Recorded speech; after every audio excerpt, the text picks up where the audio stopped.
இந்த பதிவை கேட்டுக்கொண்டிருக்கும் நல்ல உள்ளங்களுக்கு உங்கள் சுவாமிநாதன் ஜோதிடரின் அன்பான வணக்கங்கள். இன்றைக்கு நம்ம யூடியூப் சேனல்ல பித்ரு சாபம் தீரும், பிரிந்தவர்கள் ஒன்று சேருவர், பாரதம் போற்றும் ஒரு அற்புத சிவ ஆலயத்தின் சிறப்புகளை பத்தி தான் இந்த பதிவின் மூலம் தெரிந்து கொள்ள போகின்றோம் மக்களே. அதற்கு முன்னாடி நம்ம யூடியூப் சேனலை எல்லாம் சப்ஸ்கிரைப் பண்ணுங்க, ஷேர் பண்ணுங்க, லைக் பண்ணுங்க. பதிவுக்குள்ள போயிடலாம். இங்கு மூலவர் அருள்மிகு ராமநாத சுவாமி, அம்பிகையின் திருநாமம் ஸ்ரீ பர்வதவர்தினி. இந்த ஆலயத்தின் சிறப்புகளில் ஒன்று இங்கு இருக்கும் அபூர்வ தீர்த்தங்கள். கோவிலுக்குள்ளே 22 தீர்த்தங்களும் கோவிலுக்கு வெளியே 22 தீர்த்தங்களும் என அவசியம் நீராட வேண்டிய புண்ணிய தீர்த்தங்கள் இங்கே உள்ளன. எப்போதும் சுற்றுலா பயணிகள் நிறைந்திருக்கும் திருத்தலம் ராமேஸ்வரம். மேலும் ஆடி, புரட்டாசி, தை, மாசி ஆகிய மாதங்களில் வரும் அமாவாசை நாட்களில் பித்ருக்களுக்கு தர்ப்பணம் கொடுக்க லட்சக்கணக்கானவர்கள் இங்கே கூடுவர்.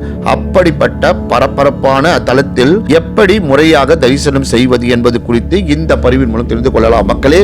இப்படிதான் தரிசனம் செய்ய வேண்டும். ராமேஸ்வரத்திற்கு வரும் பக்தர்கள் முதலில் அக்னி தீர்த்தத்தில் நீராட வேண்டும். பிறகு கோவிலில் உள்ள 22 தீர்த்தங்களிலும் புனித நீராட வேண்டும். நீராடி முடித்ததும் அப்படியே ஈர துணியோடு சாமி தரிசனம் செய்ய செல்லக்கூடாது. உலர்ந்த துணிகளை மாற்றிக்கொண்டு பிறகு சாமி தரிசனம் செய்ய செல்ல வேண்டும். கோவிலின் கிழக்கு கோபுர வாசலில் வழியாக சென்றவுடன் நந்தி மண்டபத்திற்கு இடது பக்கமாக இருக்கக்கூடிய மகா கணபதி கோவில் கொண்டு உள்ளார். முதலில் அவரை வணங்க வேண்டும். அவருக்கு வலது பக்கம் வள்ளி தேவசேனா சமேத முருகன் சன்னதி கொண்டிருக்கிறார். இவர்களை வணங்கிவிட்டு உள்ளே செல்ல வேண்டும். முதலில் இங்கு கோவில் கொண்டுள்ள காசி விஸ்வநாதரை தான் இங்கே வழிபட வேண்டும். ராமர் பிரம்ம ஹத்தி தோஷம் தீர சிவ பூஜை செய்ய அனுமனை காசிக்கு அனுப்பி 2 சிவலிங்கங்களை கொண்டு வர அனுப்பினார். குறிப்பிட்ட காலத்திற்குள் அனுமன் லிங்கத்தை கொண்டு வராததால் சீதா பிராட்டி மணலில் பிடித்த லிங்கத்திற்கு பூஜை செய்து வழிபட்டார் ராமர். லிங்கத்துடன் வந்த அனுமன் கோபமடைந்து மணல் லிங்கத்தை தன் வாளால் கட்டி இழுக்க முயன்றார். ஆனால் அதை அசைக்க கூட முடியவில்லை. சீதா பிராட்டி உருவாக்கிய மணல் லிங்கம் தான் ராமநாத சுவாமியாக இங்கே காட்சி தருகிறார். அனுமன் சீதாவின் திருக்கரத்தின் வலிமையை அறிந்து வருந்தினார். கோபம் தணிந்தார். அன்னையும் கருணையுடன் அனுமனுக்கு ஆசை புரிந்தார். அனுமனின் மேற்கொண்ட முயற்சி வீணாக கூடாது என்று ஸ்ரீ ராமச்சந்திரமூர்த்தி அனுமனின் லிங்கத்தையும் அங்கே பிரசித்தை செய்ய சொல்லி தினமும் அனுமனின் லிங்கத்திற்கே முதல் வழிபாடு என்று கூறினார். அவ்வாறு முதல் வழிபாடு பெறும் ஈசனே காசி விஸ்வநாதர். அம்பிகைக்கு விஷாலட்சி என்பது திருநாமம். ஸ்ரீ ராமனின் வாக்குப்படி காசி விஸ்வநாதரை வழிபட்ட பின்புதான் ராமநாத சுவாமியையும் அம்பாள் பர்வதவதினியையும் வழிபட வேண்டும். அதன் பிறகு தட்சிணாமூர்த்தியை தரிசிக்க வேண்டும். கோஷ்டத்தில் அருளும் லிங்கோத்பவரை வணங்க வேண்டும். அதற்கு நேர் எதிராக அமைந்துள்ள உப்பு லிங்கத்தை வழிபட வேண்டும். இந்த லிங்கம் பிரசித்தையான சரித்திரம் சுவாரஸ்யமானது. சீதா பிராட்டி பிடித்த மண் லிங்கமே கிடையாது. ஒரு மண் லிங்கம் எப்படி இவ்வளவு உறுதியாக இருக்கும் என அந்த காலத்தில் சிலர் தர்க்கம் பண்ணினர். அவர்களுடைய தர்க்கத்திற்கு எல்லா முடிவு கட்டும் விதமாக பாஸ்கர ராயர் என்பவர் அம்பாளை வேண்டிக் கொண்டு உப்பினால் லிங்கத்தை வடிவமைக்கிறார். அந்த லிங்கத்திற்கு குடம் குடமாக அபிஷேகம் செய்யுமாறு தர்க்கம் செய்தவரிடம் கூறினார். அவர்கள் எவ்வளவு அபிஷேகம் செய்து கடலால் நீரால் அபிஷேகம் செய்தும் அந்த உப்பு லிங்கம் கரையவே இல்லை. சாதாரணமான மனிதனாக நானே அம்பாளை நினைத்து செய்த உப்பு லிங்கத்தையே உங்களால் கரைக்க முடியவில்லை என்றால் சக்தியே உருவாக்கிய லிங்கம் எப்படி கரையும் என அவர்களிடம் கேட்டார்.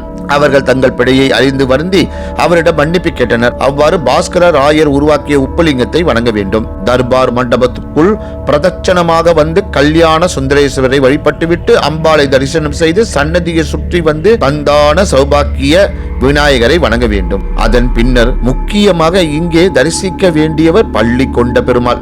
அதிலும் பெருமாள் நம்மை பார்க்கும் வகையில் இல்லாமல் வானத்தை நோக்கி பார்த்து ஓய்வு எடுத்தபடி திருக்காட்சி தருகிறார். ராம அவதாரத்தின் நோக்கம் ராவணனை சம்ஹாரம் செய்வது. அதை முடித்து இங்கே பெருமாள் ஓய்வு கொள்வதாக ஐதீகம். பெருமாளை தரிசித்துவிட்டு 3ஆம் பிரகாரத்துக்குள் சென்று பிதுக்களுக்குண்டான மோட்சத்தை தரக்கூடிய சேது மாதவரை வழிபட வேண்டும். அதனை முடித்து அருகில் உள்ள லட்சுமி நரசிம்மனை தரிசனம் செய்ய வேண்டும். 3ஆம் பிரகாரத்தில் இருந்து 2ஆம் பிரகாரத்திற்கு உள்ளே நுழைந்து அங்கே உள்ள பாதாள பைரவர் சன்னதிக்கு சென்று தரிசித்துவிட்டு மீண்டும் 3வது பிரகாரத்துக்கு வந்து நடராஜ சன்னதியான ருத்ராட்ச மண்டபத்துக்கு சென்று வழிபட்டுவிட்டு பதஞ்சலி முனிவரின் ஜீவ சமாதியை அடைய வேண்டும். ராமேஸ்வரம் கோவிலின் 4 கோபுரங்களின் திசைகளில் உள்ள பத்ரகாளி அம்மன் கோவில், மகா உஜ்ஜினி காளி, துர்கை அம்மன், நம்பு நாயகி அம்மன் ஆகிய பரிவார தெய்வங்களின் ஆலயங்கள் உள்ளன.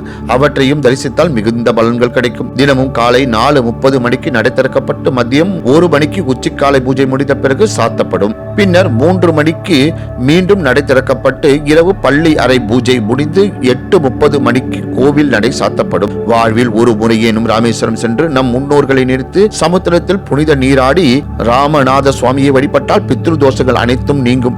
பிரிந்திருக்கும் கணவன் மனைவி விரைவில் கூடுவர். திருமண வரமும் கைகூடும். இங்குள்ள சந்தான சௌபாக்கிய கணபதியை வழிபட்டால் குழந்தை பாக்கியம் நிச்சயம் கிடைக்கும். வாய்ப்பு இருக்கும் அன்பர்கள் இந்த புரட்டாசி மாதத்தில் ராமேஸ்வரம் சென்று வழிபட்டு வாருங்கள். வாழ்க்கை வளமாய் மலரும் என்று கூறி இந்த சிறப்பான ஆன்மீக பதிவை நிறைவு செய்கிறேன். நன்றி, வணக்கம், வாழ்க வளமுடன்.